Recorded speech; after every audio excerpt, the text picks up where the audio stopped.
The project's called Lost Designs of a Paper Architect, and once again, this work is entirely analog, start to finish, from shooting on film and printing in the darkroom on bromide silver prints. Um, Here I am in the studio, being the Wizard of Oz, and the project really begins and ends with this small little child's toy called a SOMA cube. And that is a picture of the cube there. One of many that I now own. And this is not my original one that I had in the house when I was growing up, but it's very similar. I had a wood set and a red set.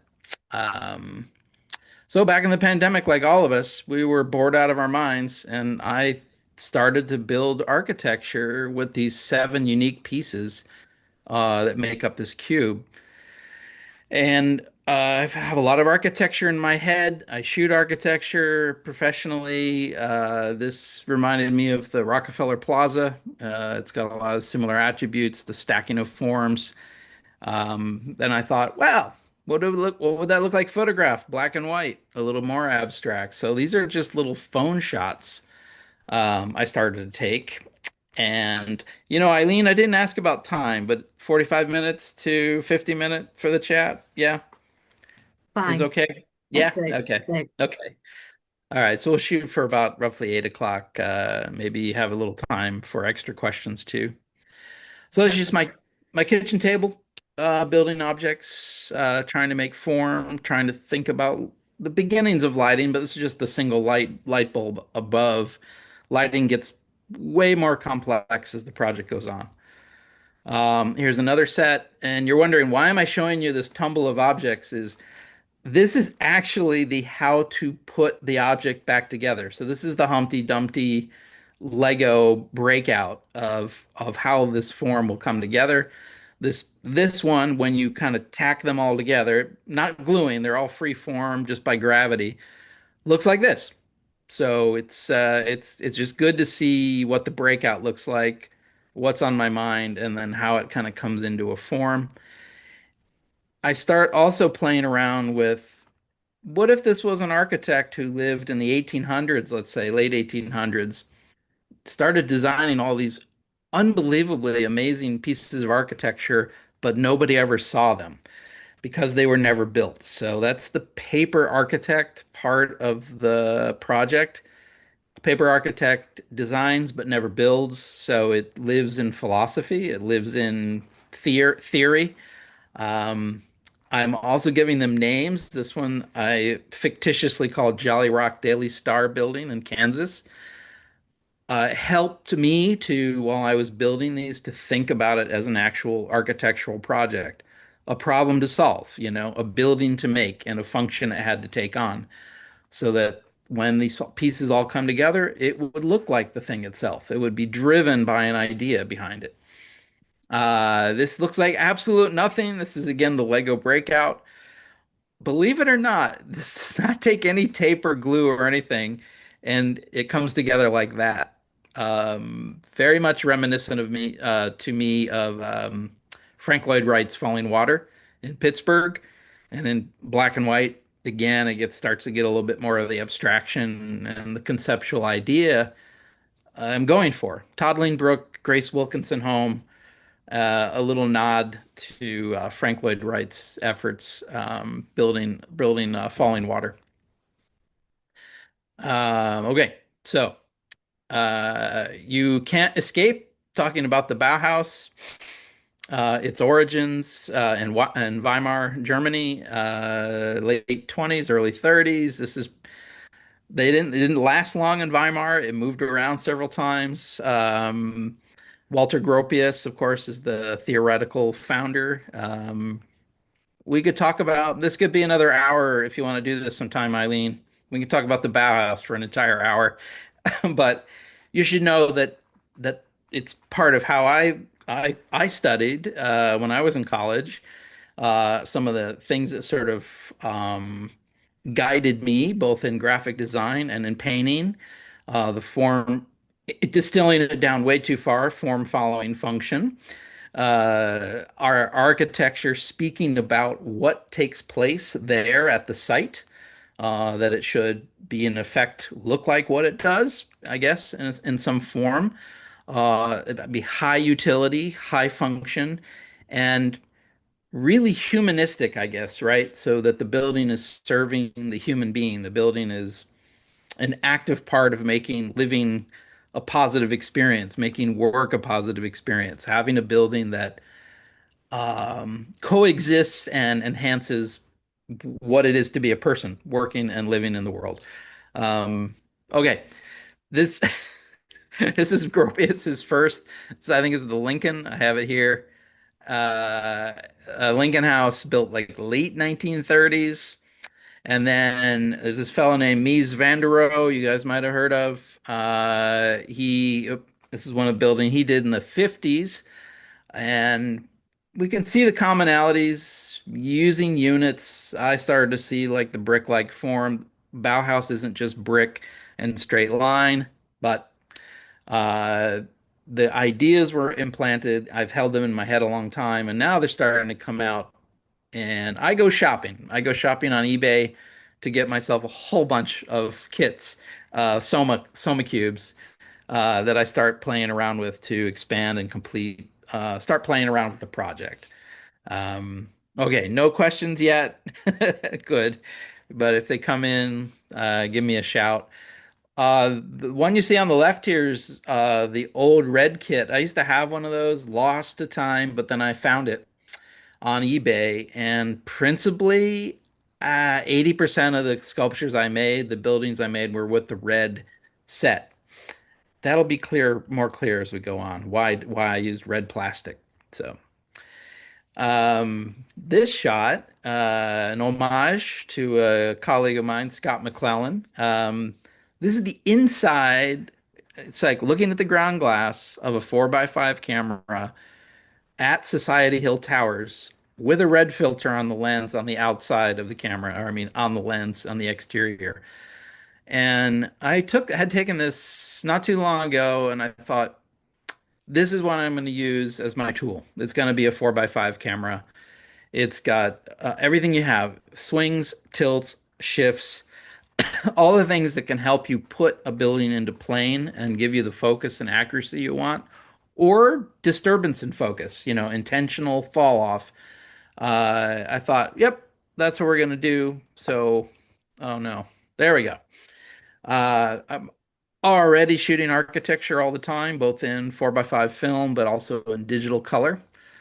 There was something to me about working mechanically for this project, since in the end, I was after something analog looking, something like a sketch or a drawing of a piece of architecture, or a sketch of a model, or an initial pass at a design, just expressing the breadth and, they say, the grandeur of the building in space.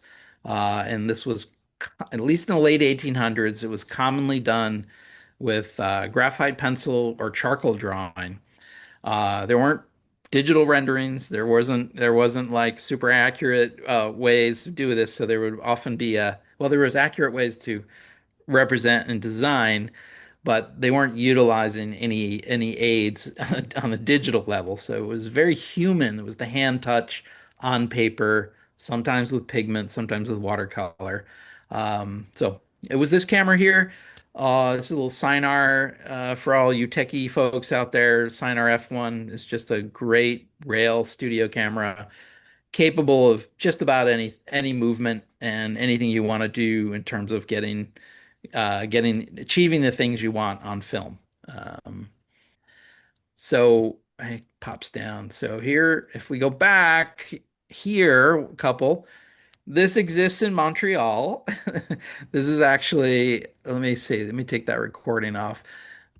This is by a photo by Moshe Softy, but Softy, architecture by Softy, Habitat 67. So this exists in Montreal, and I was one of my early inspirations. Like, why don't I try to create that in the architecture in this project?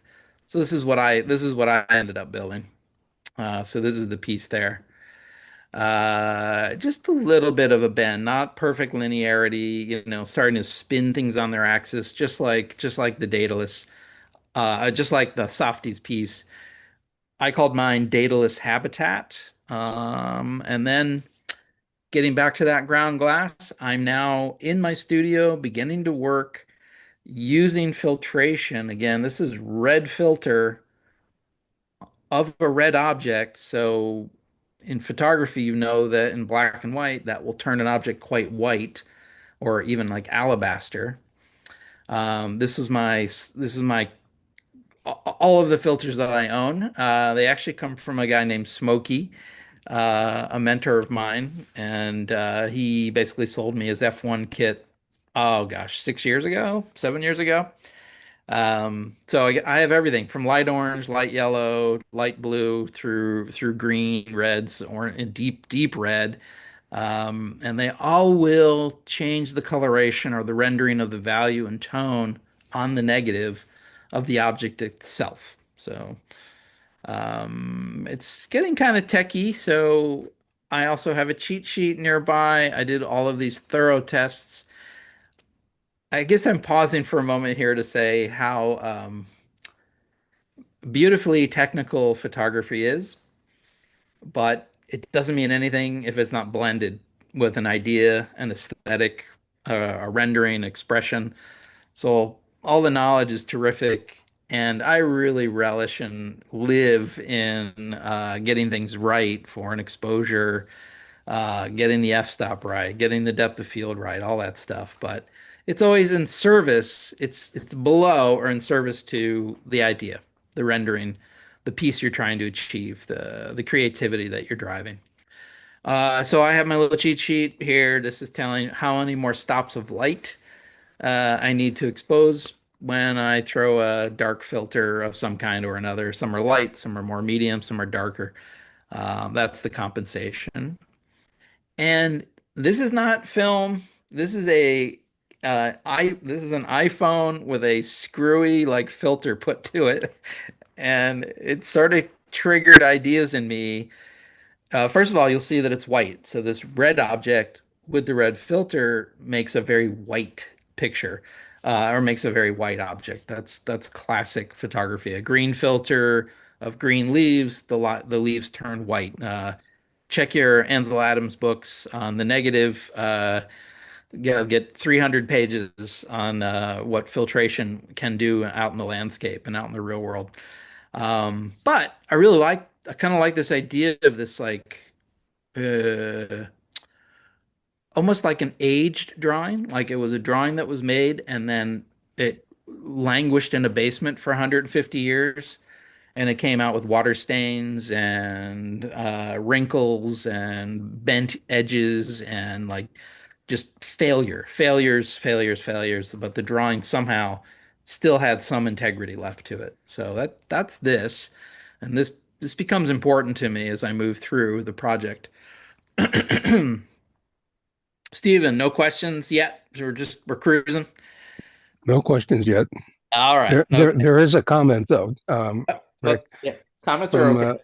I like from that. uh, from David Bronstein. He says he recalls Ezra Stoller and Julius Shulman as premier architecture photographers, and I think he's saying that in context with your work. Wonderful. So yes, you're going to see an Ezra Stoller photo later, and both Schulman and Stoller and many others, Hedrick Blessing out of Chicago, all huge influences on me. I studied their work extensively as I was getting more and more into architectural photography. And oddly, I do most of the professional work I'm doing is color. So you don't really get to exercise those incredibly somber Something happened tones. here. Hello, Yeah, George. you're back. Hey, George. Hello. How are you? Fine, Good to have thank you. How you doing? good. So someone brought up Ezra Stoller, Julius Schulman. I'd put Hedrick Blessing in that, and the firm of Hedrick Blessing. And the way that the monumentality all those guys got out of their use of black and white tone, lighting, mood, atmosphere. So as we push along, I actually have a little dedication to Marcel Breuer and Ezra Stoller. So stay tuned. All right, so another form. I started to play around. I do them. I just build them on the desk at my studio, sometimes at home. I did, and I stopped using the kitchen table because I the pandemic was over. I'm starting to be in the studio. I get them onto a tabletop, and this is all initial is about positioning. How high is the camera? How low? How close? How far away? What is the angle of the object to the lens plane? These are all paramount decisions. I'm kind of trying to find the one singular rendering of each object that just really sings, carries the character of the building, really gets at its personality. And this slow walk, I would say over 2 hours probably for each photograph terms of careful positioning, dusting things off, getting everything right, and then all of the movements. And we haven't even gotten into what color filter I'm going to use or the depth of field or getting all the planes correct.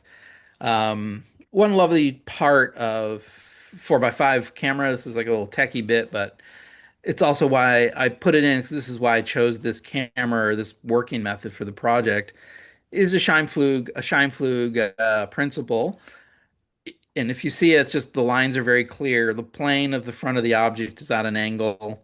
If you can get the lens plane, I'm going to draw a line on the lens plane right here, and then the film plane to all kind of meet at an imaginary point, you get a completely sharp object. Doesn't matter what f-stop you're using. It could be f5, 6, and it'll be perfectly in plane, perfectly sharp. And the opposite can be done as well to create those subtle shifts of out of focus areas, which I've done in several cases as well. So they can do both. Mostly, I'm trying to have everything sharp and look like a drawing, a really sharp edge drawing in the project. Uh, just another good example of sometimes I'm very high up, sometimes I'm very low.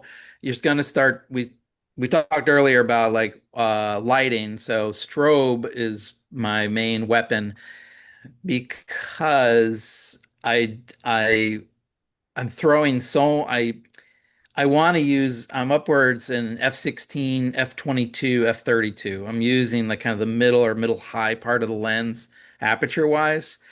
That would probably be like a 45 to 3 minute exposure in my studio.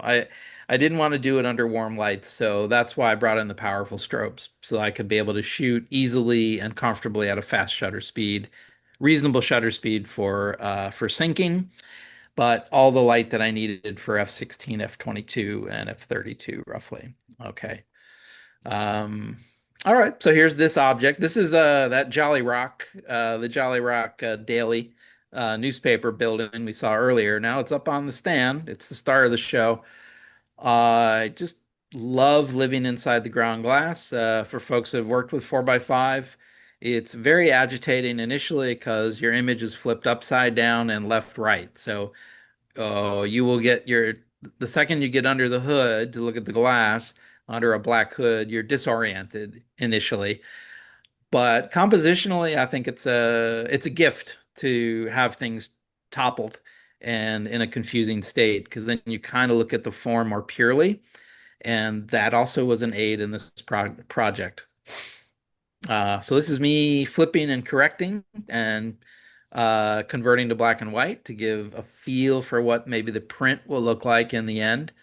Really just messing around with the phone. The phone is an incredible tool. The camera inside your phone is such a good sketching tool, and honestly a good camera all by itself. So I just had a friend who published 60 image book entirely with the iPhone 16, and they're exquisite, unassailable, gorgeous liquid color images. So yeah, but for me, I was using it as a sketch tool. This is actually a scan of the negative that was made just to give you a feel for the values and the simplicity, basically, of the shot. And here's my first. I'm thinking, Rick's thinking, let's do this as a cyanotype, if anybody's familiar with that process. Hand coating paper.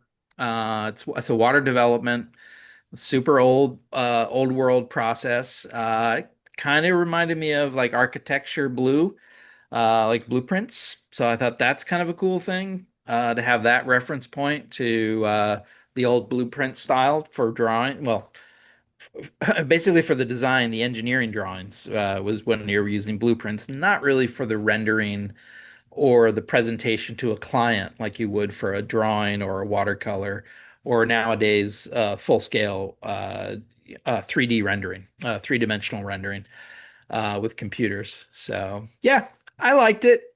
By the way, the glinty, watery stuff, that's just for effect to show you that it's the real deal. That's coming right out of the development bath. Here's another. I include this for how extreme the camera could be. I think this is 5 feet in the air or more. I had to get up on a tall ladder. This was to shoot the that Rockefeller Plaza looking one. It's called the Slotnick Pavilion in my notes or in my final. But yeah, I'm sometimes aerial. I am sometimes from the ground looking up at the object, sometimes in parallel, always at some fairly thought out, very well thought out vantage point. And that was Paramount, which I mentioned before. So what's it, Norwood? I'm Norwood? sorry, someone's got a question? Eileen, I didn't catch that if someone asked a question there. No, that was my husband. Okay. Oh, okay. Enjoying John. your, that was John enjoying your work. Sorry. I thought we were Hi, John. muted. I'm sorry. That's all right. That's all right. Hi, John. So, yeah, so this is the making of the shot. This is what ended up as a cyanotype, the Slotnick Pavilion slash Rockefeller Plaza. I like them, but they weren't really what I wanted. So I moved on to trying to do this digitally. I remember my parents may remember this. I was out sitting out on the deck at their summer home, making for, I don't know, 12 hours trying to come up with a system where I took a scan negative into Photoshop and tried to make it look like a stippled or dot pattern drawing with graphite, with a graphite pencil or some other application like that. And this is what I came to. So again, blue. I didn't mind the idea, the reference point to architectural blueprints. And I liked, if we dig in here, I'm going to dig in a little closer. It is quite random. It does look like the powder you get of charcoal on paper, like the dust, basically the dust as you're drawing keeps falling on the paper. So some of the qualities here in made digitally, I was really attracted to. And I was really close to thinking, I think I'm there. And I actually submitted the work a couple times to a couple, and I got one into a show in Portland at Blue Sky Gallery in Portland. Not this one, another, but they really liked it. And I was like, oh my gosh, what if that's the thing that sells? Like, then I don't have any. I can't keep experimenting, basically. Um, there's the Slotnick Pavilion as a blue drawing, blue rendering. So I started playing around. I started to every time I shot a negative, I scanned it. I put it through this very elaborate process with blending layers and adding like a stochastic edge tracing, layering them together, using a lot of like selective opacity to kind of like make the merge occur and make it kind of look like it doesn't look like a photo anymore. It's starting to look like a drawing. This is the one that actually got in the blue sky. This weird stochastic band that comes down the middle right there. Look at that. You can't buy that at the store. It happened artificially. I did whatever treatment I did, and then I just this band showed up. But also these other little things that are lovely. See these dots, right? Weird scanning dots. I couldn't tell you how they got there or why, but it led me to the idea of allowing accident to be part of this process. The destruction of certain areas, the imperfect area, the not the 100% perfectly rendered type stuff started to get really appealing in my mind as well. So it's got all, look at it. I mean, we got all these little squiggle marks. Those are not dust. They just showed up after this sort of little process I was doing with tracing the edges and other sort of systems, algorithms that you can apply or filters you can apply in Photoshop. So go Photoshop. This almost became the project, but this is not what I wanted. So I kept moving forward. Th as far as all the of all the ones I did digitally, this one I really love. I love how it glows. I love its personality. This almost kept me in this system, but I didn't stay. Um, so Eileen, I'm gonna keep rolling. Are we good? Yeah, we got like 20 minutes. I'll keep talking. We're wonderful. Oh, this is Okay. great. Oh, Okay, wow. we're gonna keep going. Oh, woo. So And yeah. John is really excited because John has been doing these really complicated Lego uh projects. And Okay. so he is absolutely All loving right. it. So We gotta thank you. talk. We Thank gotta you. talk. Thank Okay. you. So, I have an architect friend of mine, Paul, guy I used to sketch with, Paul Crum, used to sketch with him 15 years back. He told me that in the late 19th century, and I mentioned this earlier, this is what architectural rendering looked like. They were charcoal drawings, they were wash drawings, they were gouache, they were watercolor.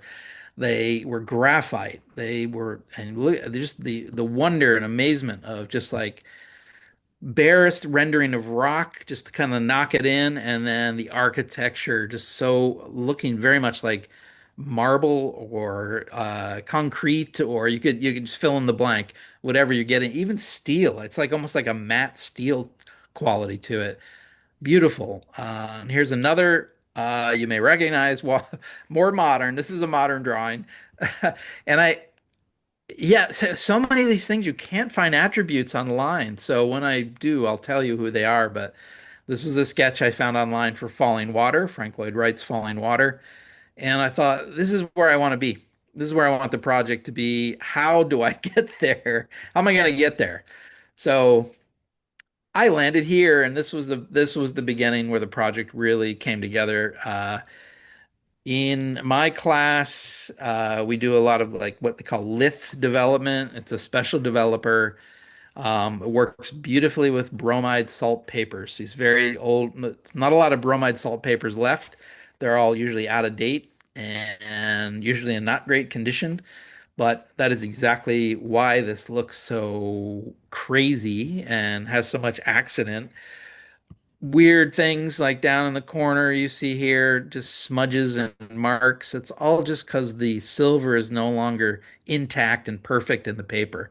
So you're getting all kinds of very unusual effects, graininess, and I'm getting the exact kind of drawing quality, graphite drawing quality that I want. So um, I started using it, and I got more and more excited as I went. So I had a student, Maddie, in my class, and before her, there was a guy named Ed Keir, and it became part of my classes.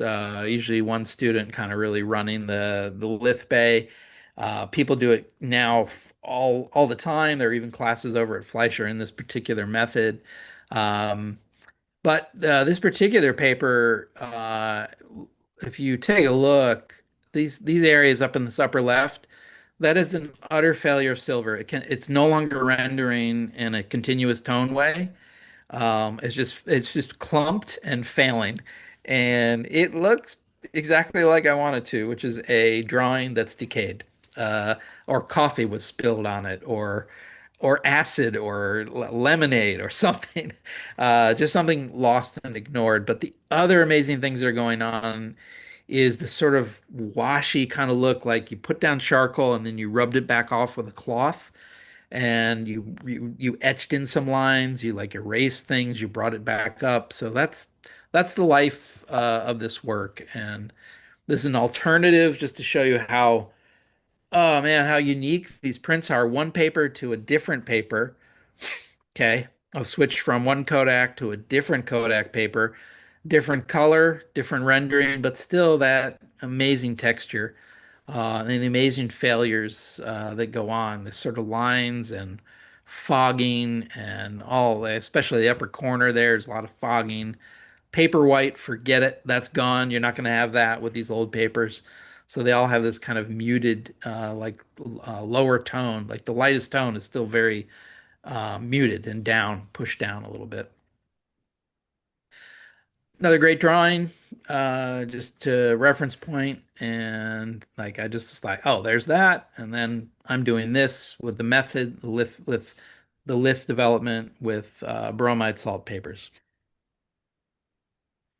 All right, now we're going to talk about Ezra Stoller. So this is Ezra Stoller's photograph of Marcel Breuer's Whitney. So the Whitney up there on the Upper East Side of New York City was a radical building. It still is. It's still considered radical. But Stoller being Stoller, he's looking at this amazing edge about, the real principal design thrust of this building. It's sort of the era of brutalism. It still stems like so many schools and thoughts do grow out of the Bauhaus. So some of its roots and many of architecture's roots in the modern era can trace back to the original ideas in the Bauhaus and Gropius, Mies van der Rohe, and here Marcel Breuer, um, also a great industrial designer and furniture designer. So these are also the things in my head. So I only bring this up because I have them all circulating, Stoller, Schulman, all these other greats, and the architects and their buildings. So how do I go from this? How do I go from that to my own version of the Whitney? So I just start pushing shapes around. And again, this is my Lego blowout design. And we move through the process. This Building this Breuer took me, I think, over 3 hours. So we finally get here. There we are. So this is done in blue, in the blue one. So I'll pop back here. I don't know why that. Okay, so there we are, the Breuer building, and there we go forward. This is the one I built. Now, sometimes I have to cheat. I will tell you, gravity was pulling that foremost point, and so I had to, like, in the end, accede to putting just a little smallest amount of tape on the top so I didn't have a collapse when I shot it. But this is the Breuer. This is it in black and white. That's what my fingers there in the photograph. And and then this is how I came to make it, to draw it. Lower angle, kind of like the Stoller, with light just on one face with those deep shadow lines. And I love the shadow that got created on the ground plane. That was really fun. And earlier when I said I try to get everything sharp, well, sometimes it's kind of neat to see it fade out. So you'll see at the left side here, fairly purposeful, sometimes accidental, but in this case it was purposeful to have the softness slightly take over at the back edge of the building, but the front facade and all the other important edges be tack sharp. I'm Um, gonna interrupt because we do have a question from John. oh, great, John, go ahead. I can just read it. Any staining or toning going on, or is it the tone coming from the paper? Yeah, so there is no staining and no toning. These are straight up out of the Lith development process. The coloration, which is widely different, even within one paper box or different paper to be a different paper, you get very different hue. You'll get incredible range from light yellow to dead brown to even reddish, ruddy. So that whole spectrum's coming just from what's in the paper, the bromide itself, and its reaction to the chemistry, the Lith chemistry in the bath. I thought about doing some of that to like do, I don't know, selenium toning or brown toning, you name it. And it wasn't that interesting because they were all coming up like this. I didn't feel like they needed more to do. So we're moving along. Good.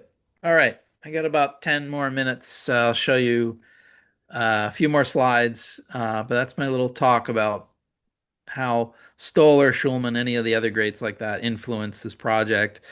Since it's a black and white project for sure, most everything I do is black and white. I tend to stick in monochrome for the fine artwork.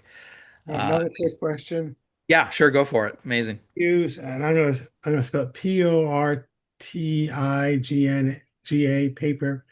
Porgina. Portriga. Yeah, Portriga. That's Agfa. Agfa has a Portriga. I have not used that, or if I tested it, I didn't love it. So the paper I use principally is a Kodak paper. And that's been my Huckleberry. That's been the one that's really worked the best. And you have fun trying to find any of these papers, but eBay is a pretty good resource.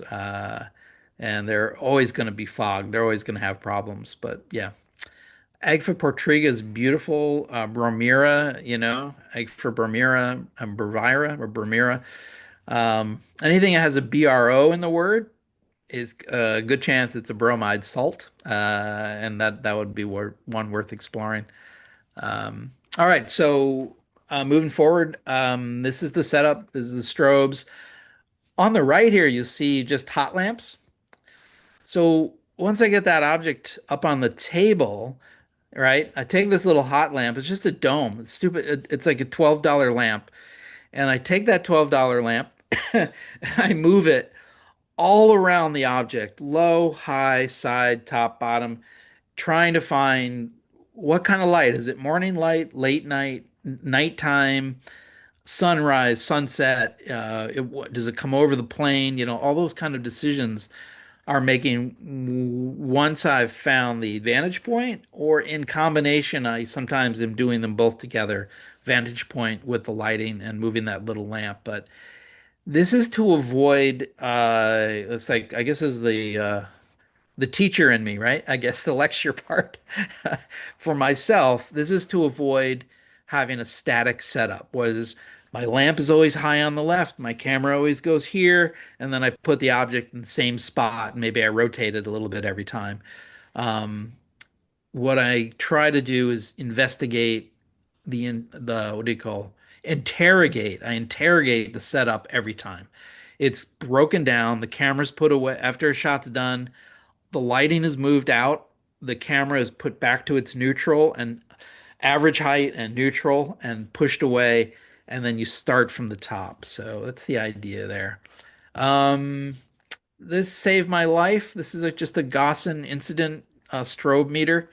Without this project doesn't exist because it's not time to guess for exposure with expensive 4x5 film development.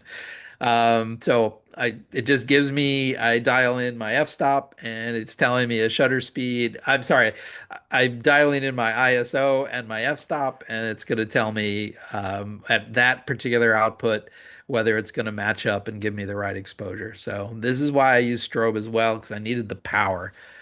Where did I shoot? I shot everything at the minimal, like with a leaf shutter in the lens of a 4.5. Uh, Theoretically, almost any speed is possible, but I you can shoot as high as a 500th for the sync. I shot at 1/125th, but that's not material because, well, it's material in the sense tech talk again. At f32 and 1/125th of a second, nothing would record ambient light wise, and that's what I wanted. So if I was working a little bit like daytime or muted daylight, I didn't want any ambient exposure, so I had to be entirely from the strobe. So that helped. That helped as well. So that just cut out any ambient rendering, and it made it strobe only. So it was just that source. So there was the object. There he is. Get the lighting sorted out, trade out the cheap dome for the expensive strobe, use the barn doors, use the softbox, use reflectors, all that other stuff comes into play. And this is not that exact sculpture, but that's the idea right there.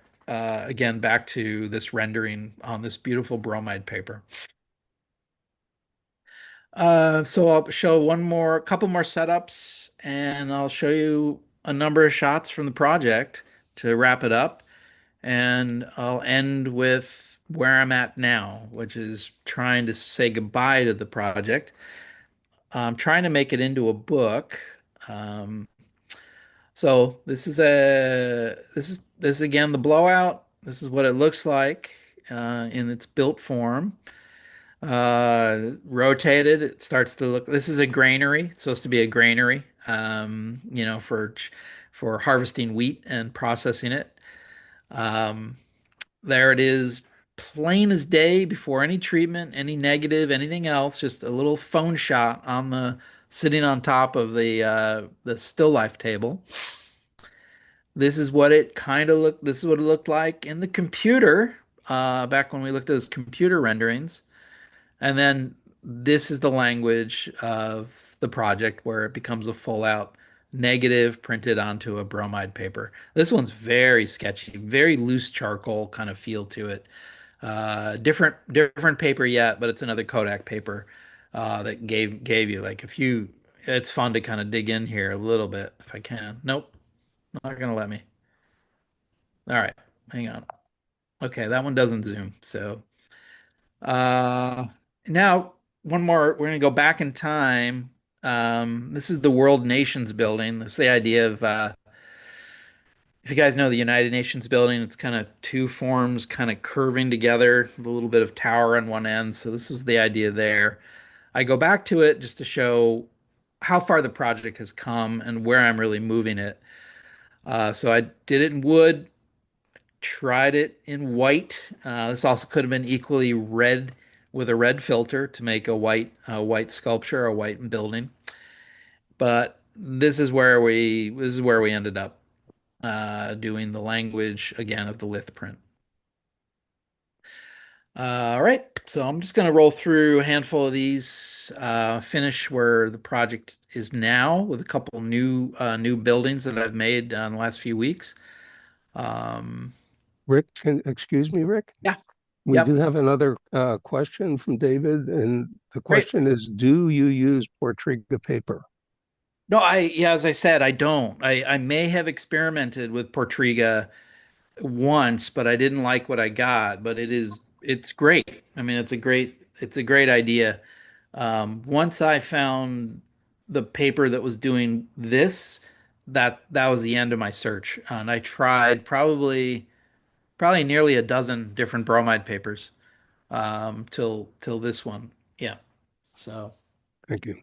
yeah, you bet. Yeah, it's a great paper. Agfa Portriga.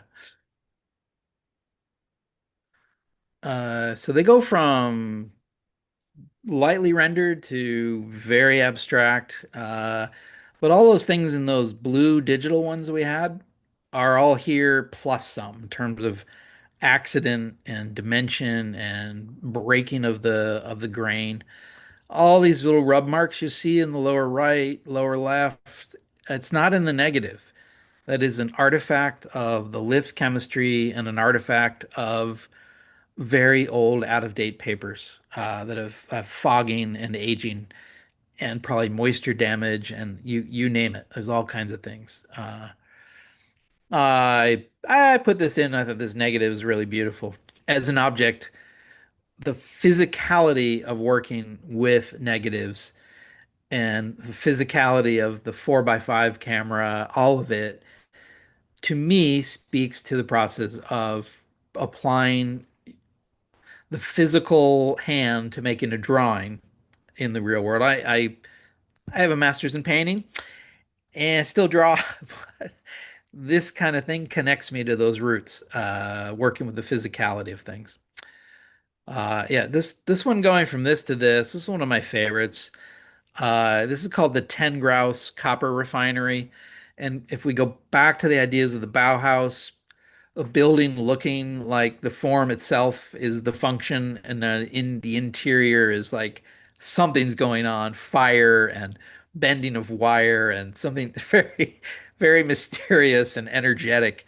I guess it could equally be a nuclear power plant or something like that, but especially keyed in on this bright white light here, just to give it like an early morning feel for the photograph.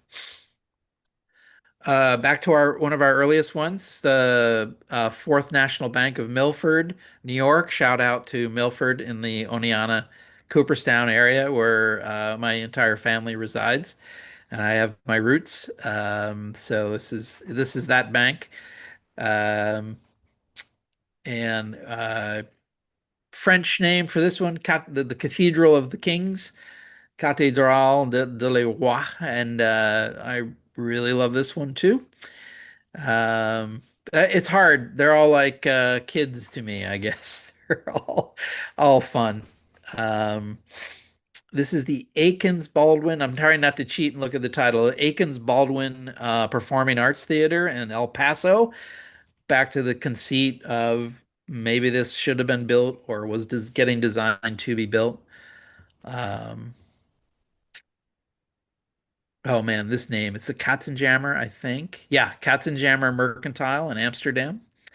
Look at this incredible like smoke down here. That's not added. I don't do that. It's not a flashlight making that. It's just in the old paper and it renders once you develop. This one's been really successful. I've had a few shows just with this piece. Takashi Tower, Osaka. I just thought, what's the most minimalistic skyscraper I think I could think of, and that was it. And I show this one because Lith can go crazy sometimes. This is what's called popcorning. It's very cosmic and cool, but or it looks like actually it kind of looks like fireworks now that I think of it, like a finale, firework finale. So variation in paper, temperature, time in the bath, a lot of vagaries are at play when you work with the process, and this is not uncommon. Popcorning. All right, a few more.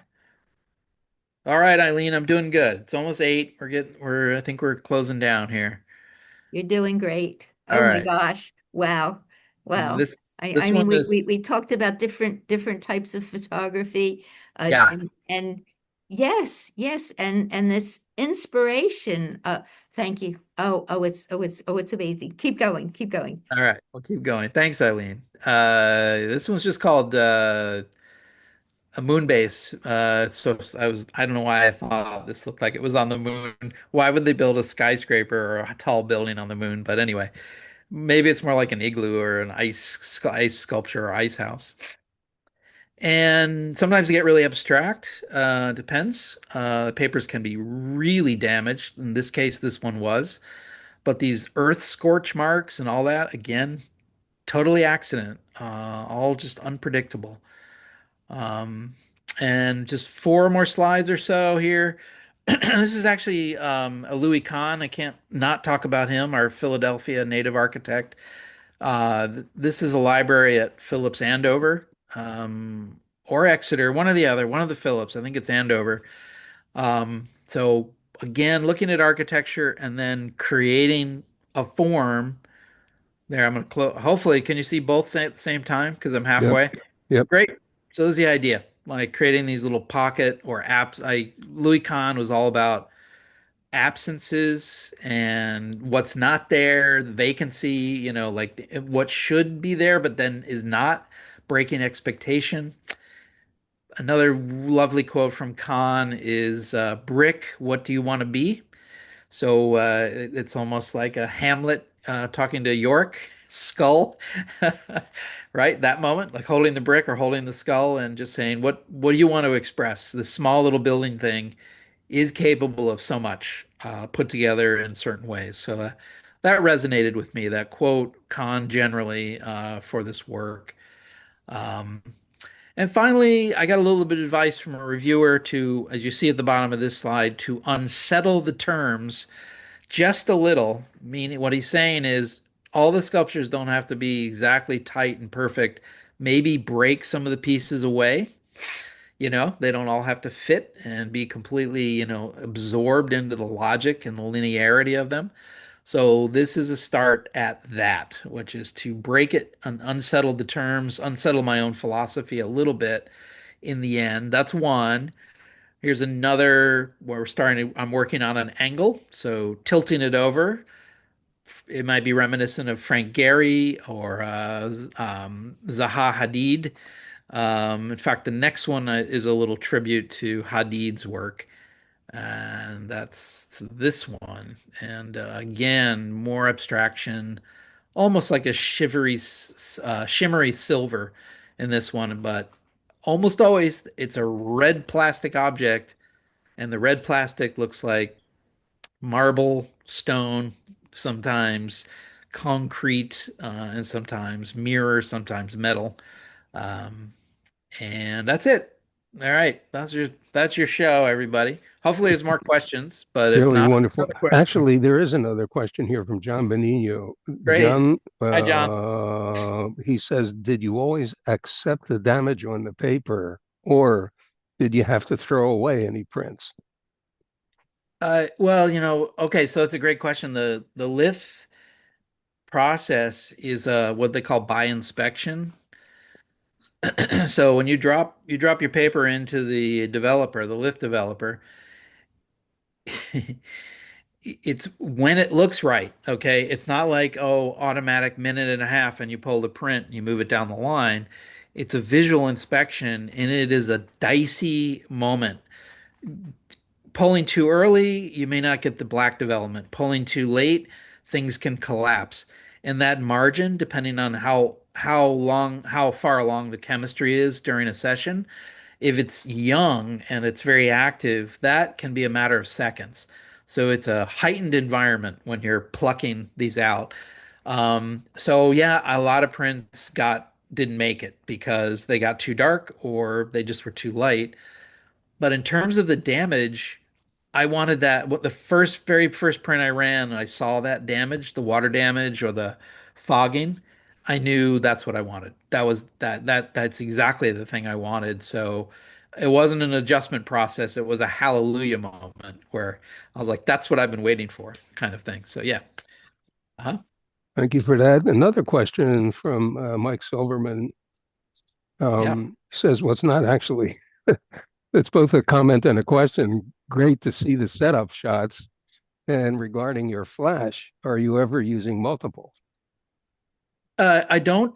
Did I ever use two? No. And the reason I never use two, it's a great question. For the most part, like classic lighting is key light, fill light, background light, and then hair light, which in this case could be an accent light. So that's four. You could have four strobes going. And I thought about it initially because I know all his languages. I know, there's things like called ratios about getting numbers right so it looks natural. But I just used reflectors. That was the only concession I gave to getting some shadow fill because I wanted it to look like it was the sun. So I was interested in one source of light and whatever happened, just like it would be in the real world, in a landscape, in a city, and so forth. Yeah, other light can bounce and reflect and hit on the building, but mainly it was a one point source situation. Every time I visualized with that little $12 dome, it was like moving the sun, basically the sun across the sky. That if that helps you answer it. Yeah. And you really have a number of good comments here from Gene Renzi. It's just excellent with three exclamation points, which I would have to echo that. And David Swift, very interesting presentation, Rick. Thank you. Thank And you, that, David. yeah, Yeah. And thanks, Gene, for that. Appreciate that. Thank you. Welcome. Didn't make all that out, but I hope it was positive. It's definitely. Thanks, Gene. Any others, George? that's it so far. I Okay, bet you a great. lot of people are thinking something, though, and Hope me so. being one of them. This was a phenomenal presentation, Rick. I mean, goodness gracious, such a project. And Yeah. then to carry it through to the point that you've carried it through. I mean, that's pretty amazing. Are you going to keep going with it? Yeah, so those last few, they're kind of important because I'm trying to let go, you know. So this one, unsettling the terms, I'm trying to break the mold and maybe end on 4 or 5 that break the mold, and that'll be about 30 or 35 altogether of these. So yeah, I'm ready to put it to bed, and then I want to create a book with writing for the next step for this project, as well as showing the work as much as possible. But the next step for me is to start to think about a book, and that'll be something I probably bring to Santa Fe in October, is a dummy book to shop that idea as well with all the reviewers out there. Yeah, It's an amazing collection of photos. It's amazing. thank you. Okay.